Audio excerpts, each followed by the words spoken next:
Today, we're looking at the pollinator habitat requirement under SSc1 Option 1, Path 2.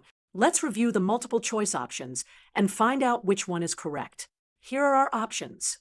A. At least 50 square feet of native flowering plants in groupings of at least 5 square feet with signage. B. At least 110 square feet of native flowering plants in groupings of at least 10 square feet with signage. C. At least 500 square feet of any flowering plants. D. Native flowering plants are not required. The correct answer is option B. Vegetation restoration under this path must include at least 110 square feet or 10 square meters of native flowering plants appropriate for local pollinators in groupings of at least 10 square feet or 1 square meter, and the pollinator habitat area must be designated with signage.